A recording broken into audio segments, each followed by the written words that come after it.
And as promised, my reviews for NXT TakeOver War Games and WWE Survivor Series 2017 will be included in this video. My next video is going to be the next Wrestle Kingdom reviews. That'll be Wrestle Kingdoms 5 and 6.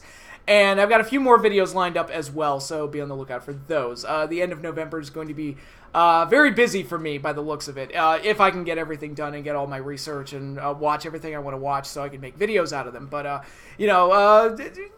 trucking along. I think I can knock this out. I think the holiday weekend's actually going to help me knock some stuff out. So there's going to be a few videos coming out for me over the next few days, but the next big ones are this one, and then the Wrestle Kingdom video. So, with that, like I said, like, subscribe, comment down below, hit the little bell in the corner so you see all those future videos come up. But for now, let's get into the two reviews. NXT TakeOver War Games happened Saturday night, and as I stated in my preview video, I was unable to watch it live because I went to go see Justice League instead. This was an error in judgment in my part, because NXT was clearly the better show once I got around to watching it on Sunday. Justice League is not what I would call good. It wasn't as bad as Batman v Superman, but it kind of played out like a TV pilot, except it was a multi-million-dollar film, so I don't understand how a multi-million-dollar film feels like a TV pilot. I'm not sure how they achieved that, but if that's what they were going for, mission accomplished. They did great, but I don't even know what to say about it. It was just such a nothing movie. I felt like it wasn't annoying, it wasn't irritating, it was just it wasn't overly long either. It was actually by today's standards, it was fairly short. It was right around 2 hours, and I was like, it was just something that happened, and that's what it was. And you don't want to go into a Justice League movie feeling like you just saw a whatever film. You want it to be great because it's the fucking Justice League, but instead what we got was kind of a low-rent version of the Avengers, which is not what any of us wanted, but that's how it is. That's exactly what we got. But anyway, I did get around to watching NXT TakeOver on Sunday, and I really liked the show, which is par for the course as far as NXT TakeOvers go. I haven't disliked one yet. Again, another very good show. Some people were telling me it was as good as, arguably better than Chicago. I would not go that far. I thought it was consistently pretty good all around. There was nothing bad on the show, that's for sure. It was just consistently entertaining all the way throughout, and it was a 2.5 hour show and it whizzed by, which is, again, the norm of NXT TakeOver specials. But with that, I'll get into the specific matches. We opened up with Cassius Ohno versus Lars Sullivan. I like this match. It went about exactly how I felt it needed to go, with Lars Sullivan getting a fairly dominant win over Cassius Ohno, who presented a little bit more of a challenge than the norm for him, but overall, Lars Sullivan pretty much controlled the match, got a dominating, powerful win, and this is like his first major, ooh, look at that, look who he beat type of victory on his way up the card. So, good stuff there. Nice, hard-hitting power match. Cassius Ohno, yes, he can do a kip up, and yes, he can still do some impressive things, but yes, he's also fat, and he looks like the actual aesthetic look is terrible. Again, I keep bringing this up. It kind of makes me sad that Bull Dempsey got the fat gimmick, and Cassius Ohno looks way worse than he ever did. But fuck, dude. Do they not have treadmills at the Performance Center? Just get on a fucking treadmill. It's not that hard. I do it, for fuck's sake. And I work a full-time job, and I hate working out. So, and I still find time to do it, because it's like, oh, well, I don't want to be too much of a lazy piece of shit, so I might as well hit the bike, or hit the treadmill, or hit the weights, just to make myself at least somewhat healthy. But anyway, that's the end of that. I did enjoy the opening match. It was good. Right guy went over. Good old Lars Sullivan. Still don't like that name, though. But I do like him, though. I think there's a lot of raw potential there. I just wish they changed the name. Second match was Aleister Black taking on the Velveteen Dream. My completely honest assessment of this match. Favorite match on the show. I really, really like this. I think both characters complemented each other very well. I think the theatrics that they did with each other, just simple things like Velveteen Dream sitting down cross-legged and staring down Aleister Black like he was doing to him. And doing that for quite a bit. And there were large periods where they weren't really doing that much. They were just being themselves. They were just being their characters. And the fans just ate it up. It was great. And both guys are capable of providing great action.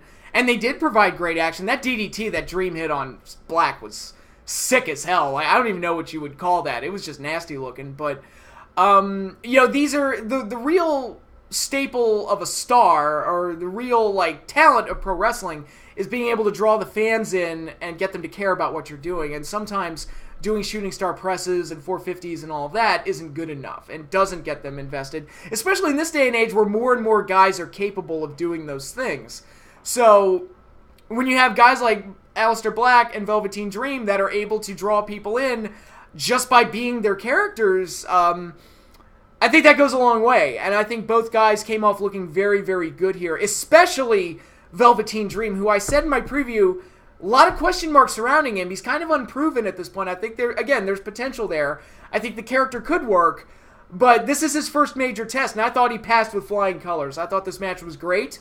Aleister Black got the win, which didn't surprise me too much, but I think the stock of the Velveteen Dream rose significantly when this match was over. And nice little callback to the build-up with Aleister Black getting on the mic and saying the Velveteen Dream's name after he defeated him, which is kind of a nice little nod and a nice little payoff to how this match was built up.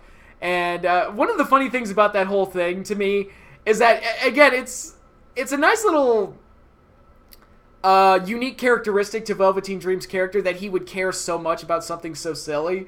And it's like, wow, this guy really is a narcissist, that he just wants this dude to say his name, which isn't even a name. The Velveteen Dream is more of a title. It's not even a name, but goddamn, he wants Aleister Black to say it, just to acknowledge his existence and his greatness and everything. So, I really like this match. Everything about it was just flawless. Just excellent, excellent work by both guys. And I think both guys came off looking better by the time it was done. Aleister Black is probably going to be NXT champion in 2018.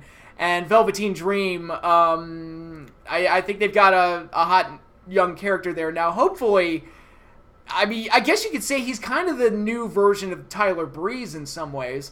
I just hope to God they don't do with him what they did with Tyler Breeze, which is not go all the way with him, have him lose all the time, and then move him up to the main roster where they do almost nothing with him, to where the only way he can get any TV time is if he, does a comedy act with Fandango. But I'm interested to see where Velveteen Dream goes from here, because I think there's after this match, I think there's a huge upside to him. So, great stuff by both guys. They had my pick for match of the night, easily. Great stuff. And it was the undercard match. So, I said it was that was the question mark, kind of potential sleeper hit of the show, and I thought they ended up stealing the show. So, good on them. Next up was the NXT Women's Title match to crown the vacant champion. Ember Moon versus Kairi Sane versus Nikki Cross versus Peyton Royce. Good match, fairly typical for a Fatal 4-Way, but good match all the same. It was probably, might have been my least favorite match on the show, I don't know. The opener, but it was not one of the stronger matches on the show, but it was fine for what it was, and it was all to serve the purpose of crowning a new champion, and to that end, it succeeded. And in the preview I said that I wouldn't mind any one of these four winning it, because I see potential either way. So any one of these four would have been a good option. They went with the obvious one. They went with Ember Moon, which, again, I'm completely fine with. And I did like the touch of having Asuka give Ember Moon the belt post-match, so it was a nice little nod of, literally, passing the torch, because they wanted to keep Asuka unbeaten, so they couldn't have her drop the belt outright, so it was nice that Ember did get a rub, and they did have Asuka be the one to literally hand her the belt, or title, as Vince would say, because there's no such thing as belts, apparently, but anyway, I thought the match was just good, solid fun, not a whole lot else to say other than that.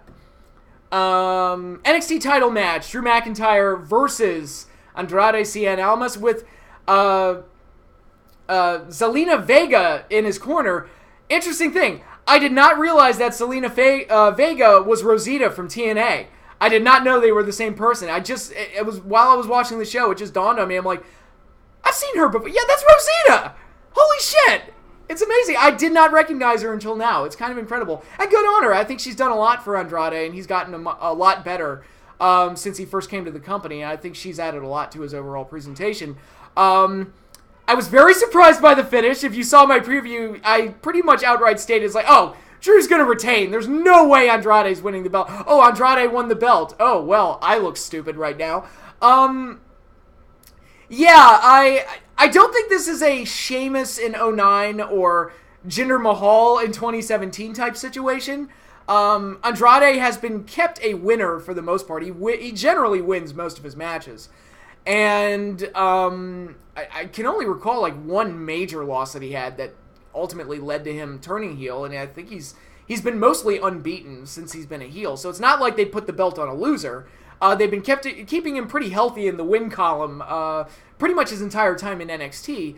And like I said, he's gotten better as a character since joining up with Zelina Vega and turning heel in general. So I don't think this is necessarily a bad move. I'm just surprised by it because I just expected Drew McIntyre to face Adam Cole in January. So it'll be interesting to see what the title match is in January, if it's not going to be Cole versus McIntyre, or if Almas even holds the belt that long. Who knows? They may have just done that for shock value. I don't know. I felt like the match was kind of coming apart towards the end, and they ended it before it really came off the rails. Apparently Drew got injured, so I don't know what the how big of an injury it was, but yeah, hopefully he's okay. I think that would be a big blow to NXT if he got hurt, but yeah, I thought the match overall was pretty damn good. Again, Almas's matches have gotten significantly better since he turned heel, and Drew has been working a consistently good kind of hard-hitting style. So overall, I thought the match was good, and it had a shock title win on it. So it's like, okay, that made it more memorable than say the Itami Rude match from a few months back, where I said pretty much the same thing. There's no way Rude's dropping the belt, and he didn't. So it was like, yeah, it was what it was. This one, it was like, oh, they shocked me. Okay, let's see where this goes. And like I said, it's not like a Jinder Mahal situation where I'm like, really? They just put the belt on the job guy? Okay. So yeah, from there we get the main event. It was War Games. Members of Sanity, Eric Young, Killian Dane, and Alexander Wolf versus members of the Undisputed Era, still don't like that name, Adam Cole, Bobby Fish, and Kyle O'Reilly versus the somewhat makeshift pairing of Roderick Strong and the Authors of Pain, who were doing a pretty good impression of Hulk Hogan's 1995 War Games team by wearing the fatigues and having that as their uniform for the setting. And one disappointment right off the bat, no roof on the cage. That was a little disappointing and kind of makes me go, oh, well, it's not really War Games if you don't have a roof on the cage. Yeah, they did the superplex spot, but really that was just a glorified dog pile spot in a way. I mean, it looked cool, but at the same time, it's like, yeah, we get those type of spots in a lot of matches, though. I kind of liked just put the roof on the cage, man. That makes it War Games. But they did have the 2-ring setup, which that was the main thing they needed to have, I think, to really sell it as War Games. And I think they did a lot with the 2-ring setup. And actually, going back to the rest of the show, I thought they did a really good job of shooting around the 2-ring setup, because that could look really awkward for all the other matches if there's constantly a second ring there. But I thought they made it work, and I thought they did a really good job with it. It didn't look that awkward. But anyway, yeah, I thought the War Games match was good. A couple of differences, like when the timer would hit 0, both members of the remaining team would come down instead of just one. So you didn't get the full experience, but you did get, maybe that was a better way of working around the fact that it was 3 teams and making it less convoluted. So it kind of worked better and kind of making it simple. I think I would have preferred it if it was just 2 4-man teams, like say Sanity gets a 4th guy, and Roderick Strong turns heel, joins the Undisputed Era. They get somebody to join the Undisputed Era or something to make it even 4. But overall, all of those like little nitpicks aside, and also no blood. That's no deliberate blood. Some guys look like they'd gotten busted open hard way. I noticed Eric Young, his nose was bleeding and stuff. But no blood is also another thing. It's like, dude, it's War Games. It's gotta be violent. You gotta let a Magnum TA and Tully Blanchard that shit. That's how you really sell the violence. But overall, I thought the match was very entertaining. It was kind of I don't want to say a garbage match. It was very like action packed and spot festy. But when you have 9 guys in there, and you can let them do whatever they want, and you have the 2-ring setup to set up all these little creative spots and everything. Like, Authors of Pain really took advantage of that, by the way. I thought it was fun to watch, and it was a nice return for War Games overall. Undisputed Era won, which didn't surprise me. Overall, the match went about 40 minutes, and honestly, it didn't feel that long, so it didn't drag, which is another plus in its favor. Overall, it was just a really entertaining main event and a nice return for a gimmick match that I grew up watching and really enjoyed. So it was like, oh, that was nice. It was nice and it was fun. I don't know if it was like a home run hit, like one of the best matches of the year or anything like that, but for what it was perfectly entertaining. And like I said, a nice return for War Games. Just when you do it again, could you put the roof on the cage, please? Just put the roof on top. Complete the experience. Just put the roof on top. And, not have 3 teams in there, even though I thought they did about as well as they could with the 3-team setup, which I know a lot of people were worried about that. So, overall, NXT TakeOver War Games was a success. Aleister Black and Velveteen Dream stole the show, but the rest of the card was really solid. There was really not a whole lot to complain about. I thought it was, overall, a pretty entertaining show. Now let's roll into Survivor Series. I wish I could say the Giants' victory put me in a good mood for this show, but honestly, the Giants winning at this point does us more harm than good, because it's like, come on, we need those early draft picks now, because we're going to need to do a fire sale, and I kind of scorch the earth and start over, so we're going to need as many first-round draft picks as possible, so come on, keep losing, Giants. Why are you winning? Stop. No, you're supposed to lose all your games now. I hope the Redskins kill us on Thanksgiving, but anyway, and they're going to be pissed after the way their game ended, so I hope they just completely massacre us, but anyway, the Giants' victory did nothing to affect my mood going into the show. I didn't care. Survivor Series, I thought, hey, fuck it, let's just get into the matches themselves. I thought Shield vs. New Day was very good opener, very action-packed, and the type of match you would expect these two teams to have. I thought it was very, very good. And I thought the tease for the triple powerbomb and ultimately finishing it off with the super triple powerbomb was all very cool. It was just a very exciting, very cool match. Really enjoyed it. One of the best matches on the show. Maybe match of the night? I'm not sure. There's another one that I would also give match of the night to, so but we'll get there when we get there. And you already know which match it is. It's not a surprise.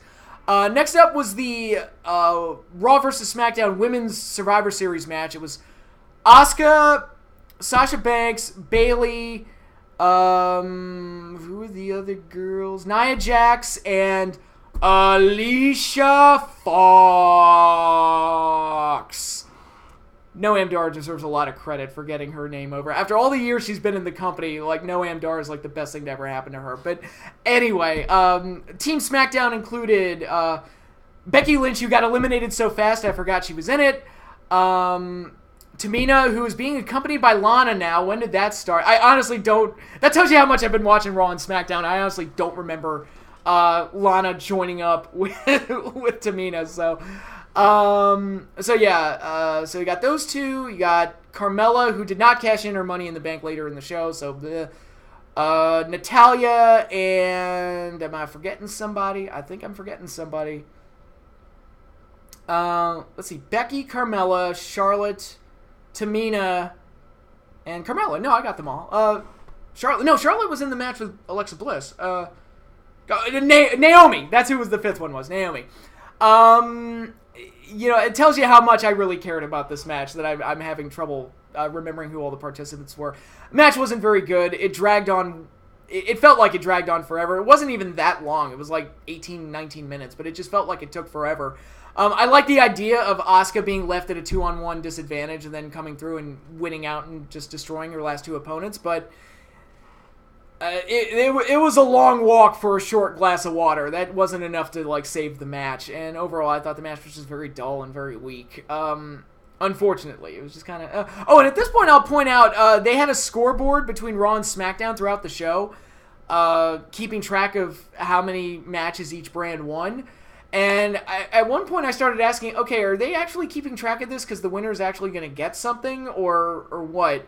Because apparently not, because, again, I don't give a shit about the Raw versus SmackDown thing because there's nothing at stake. It's just red hates blue, bleh, and that's all it is. And Shane and Stephanie don't like each other because McMahon family drama. I care so much about that. I totally didn't get sick of that 17 years ago. Not at all. It's totally fresh and exciting every single time they do it.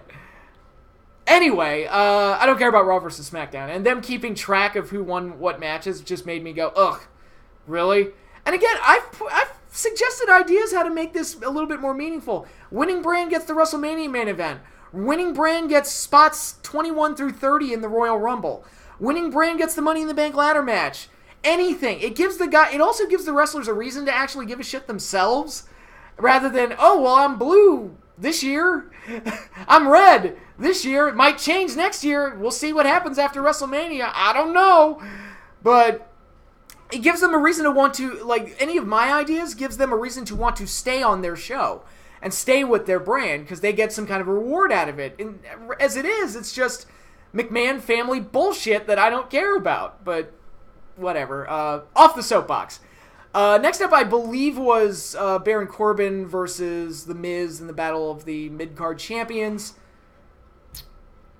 I thought Baron's line was good at the end when it was over, when he beat Miz.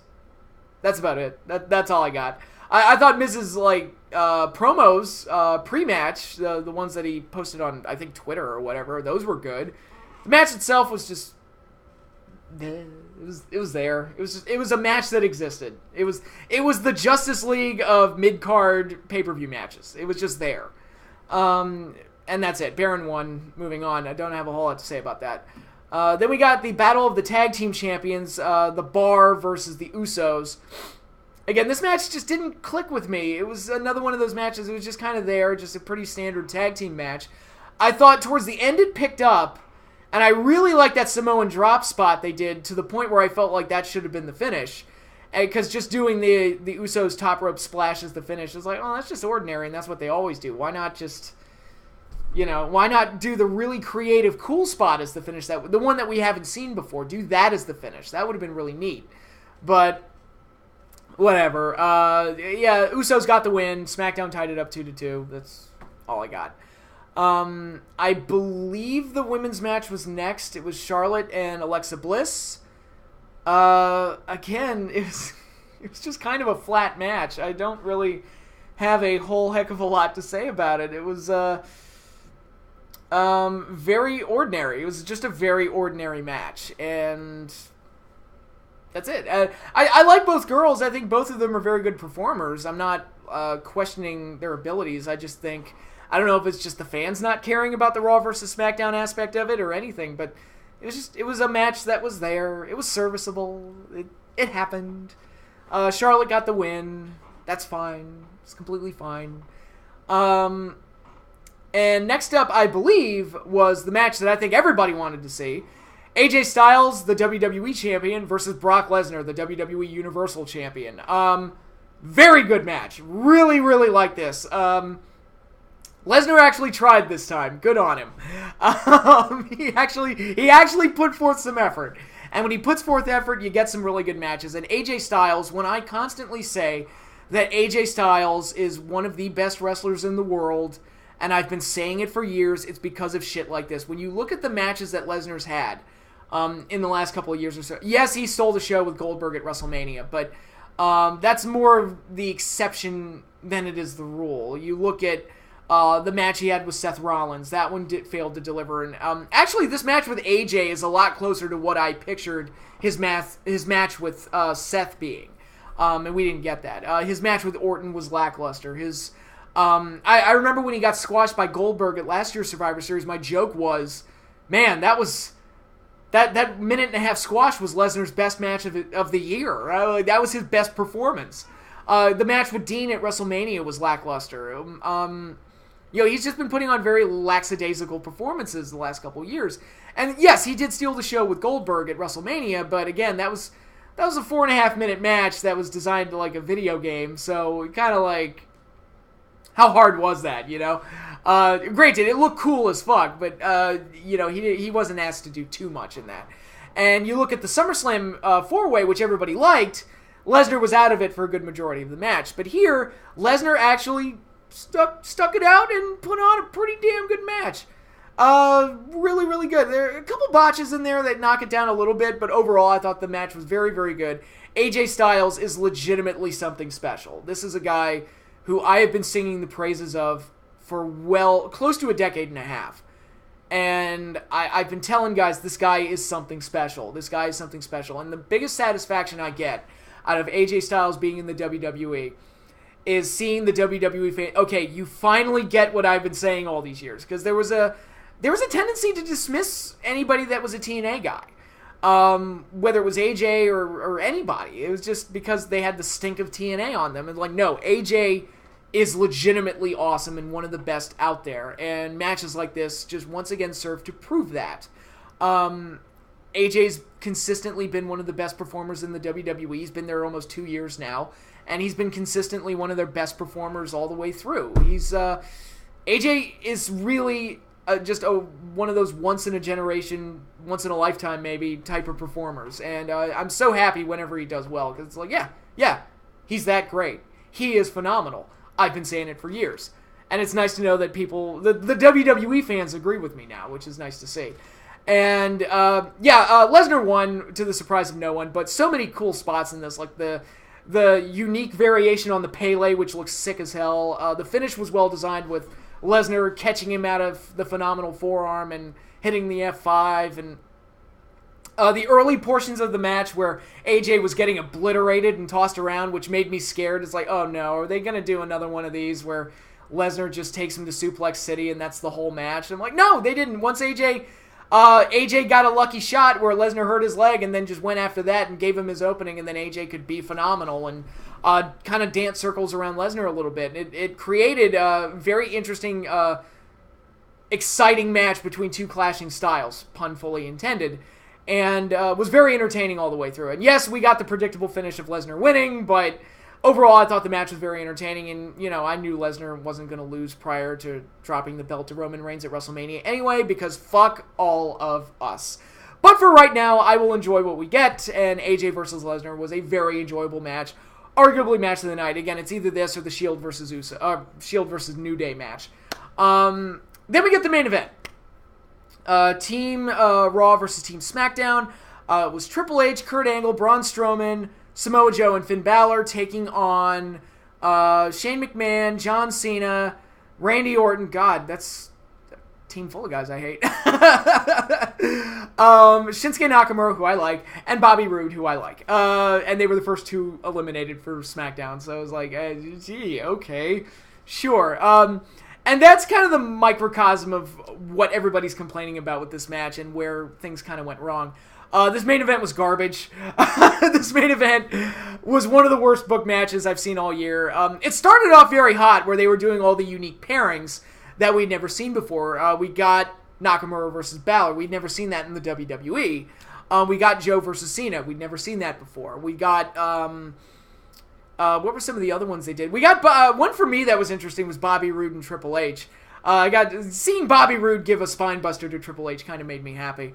We got Nakamura versus Triple H and Kurt Angle, which he had faced Kurt Angle before, but you know what I'm saying. They had all these like dream match type of things. They referenced Cena's debut match by having him work with Angle for a little bit. Angle, who by the way did not look great in that match. He looked like the injuries are finally catching up to him. Let's say it that way. I mean, it happens to everybody. And Angle, I know that dude is a fucking machine and is one of the hardest working guys in the... Probably, I won't say that Angle is the best worker in the history of the business, because I don't agree with that, but he is by far probably the hardest working motherfucker in the business that the business has ever had. That dude is fucking insane, the type of effort he brings to almost every single one of his matches. But here in this one, I could kind of see, that Angle slam doesn't look so great, and he looks like he's slowing down a little bit. But, but that's kind of the problem with this match that a lot of people were pointing out, is that, okay, look at what happened at the end. Sole person left on SmackDown's team on a 3-on-1 advantage is Shane McMahon. Triple H gets to get the two deciding pins to win it for Team Raw. Cena eliminates Samoa Joe and bitches out Finn Balor. Randy Orton eliminates Finn Balor. It's, once again, the past is better than the present. And that's that mindset that WWE's had for years. where it's like, let's take these hot new young guys and just feed them to the current crop of stars that we're honestly all kind of sick of. I don't know why Cena was even in this match. He looked like he didn't give a shit. Like, he was so inconsequential to most of the match that it's like, what was the point of even putting him there? I don't know. It's like, he wasn't even there to a degree that was enough to get me irritated by him. He was just there. And then he was gone. It was like, all right. All right. And the angle at the end where Triple H turned on Angle, gave Shane the pin over Angle, and then pinned Shane, I think was confusing to a lot of people. And once again, it's just Triple H like jerking off to himself. It's like, okay, so he basically beat the Raw and SmackDown team all on his own. And it's like, and it's also weird that Cena didn't have to wear a SmackDown shirt. Shane wore like a SmackDown baseball jersey, but again, he got to wear his own shirt. Triple H got to wear his own shirt, but everybody else had to wear Raw or SmackDown shirts. And that's one of those weird things is like, oh gee, who do you think they're showing preferential treatment to? You guys, you have to wear exactly your brand shirt. You know, Triple H and the John Cena's, you can wear whatever you want. It's fine. I don't care. But yeah, just to make Triple H the centerpiece of the entire thing was just annoying. Sami Zayn and Kevin Owens coming out to do a run-in and then having absolutely no impact on the proceedings and pretty much just got bitched out by Shane McMahon anyway. It was like, okay, fine, whatever. I mean, that match started off really, really fun in the first 10 minutes, and then it just took a nosedive into we gotta put Triple H's ego over, and that's just one of those things that got annoying years ago. And every once in a while it creeps back in, and this is another example of it creeping back in, and it's like, look, I don't fucking care. I don't care about McMahon family drama, so anything that they do with Triple H and Shane, I'm instantly apathetic towards. I don't care about Triple H versus Kurt Angle. You had that angle in 2000. It was much better back then, and you fucked it up back then. I should probably do a video about how they fucked that angle up. But I don't want to see it now, like 2 decades after you fucked it up. Granted, you know, Goldberg-Lesnar, they kind of shut me up at WrestleMania. Where it's like, God, I don't want that match 15 years after they stunk the joint up at WrestleMania 20. It's like, no, they'll steal the show this time. It's fine. But in 2000, like, the Triple H, Stephanie Angle stuff was one of the hottest things they had going. And it sort of ended with a wet fart, and it was just so pathetic. So, okay, now Angle's a lot older and slower, and Triple H is a lot less interesting because, I've seen it all before. What is there to do? There's nothing to do. It's just, I don't care anymore. What, are they going to fight over who gets to run Raw? I don't care! I don't fucking care! It's just, the one good thing, aside from like the rotation dream match shit that they were doing in the first few minutes, which was fun, the only good thing that came out of this was that Strowman got to be one of the last guys left on Team Raw, and he beat the shit out of Triple H afterwards. So at least they like kept Strowman looking good through all of this. He was the one young guy that got to save any face out of any of this, and everybody else just kind of looked stupid and idiotic and inconsequential. So, but at least Strowman looked good. That's fine.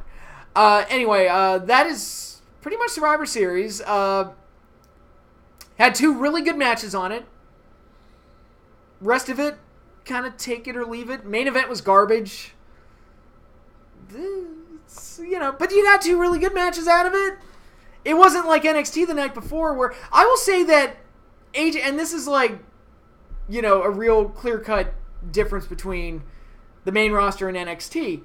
I would say that AJ Brock and maybe even, probably New Day and Shield as well, were individually better than any match that took place on NXT TakeOver the night before. That might be true. However, NXT TakeOver was consistently entertaining all the way through, no wasted motions, no lulls, just consistently entertaining and exciting all the way through. It was just a really good show all around. This show started off hot, then was an empty void for most of the middle. Then we got AJ Brock, which was awesome, and then it went out like it sunk like a lead balloon in the main event, which was garbage. So at the end, like, okay, you had two really good matches on it, so I'll give it somewhat of a pass and say the show was okay, but there was so much, and it was a 4-hour show, too, so much of it was just pointless dead air that didn't leave much of an impact on me one way or the other. But again, you did have two really good matches, so it wasn't a complete waste of time. So I will say that. It was not a complete waste of time. AJ Brock was great, and New Day versus Shield was great. So you have those. And I'm more than happy to point out how great those matches were, because they were legitimately really good. So, excuse me. That is all I have for you here. Those are my two reviews. Hopefully you all enjoyed the shows. Maybe you enjoyed Survivor Series more than I did. I don't know, but those are my impressions of both shows. So tell me what you think down below. Again, comment, like, subscribe, hit the little bell there in the corner, and do all those little things. Also follow me on Twitter. Link is in the description. But that is all I have for you in this video. Like I said, my next one is going to be my next two Wrestle Kingdom reviews. Wrestle Kingdoms 5 and 6.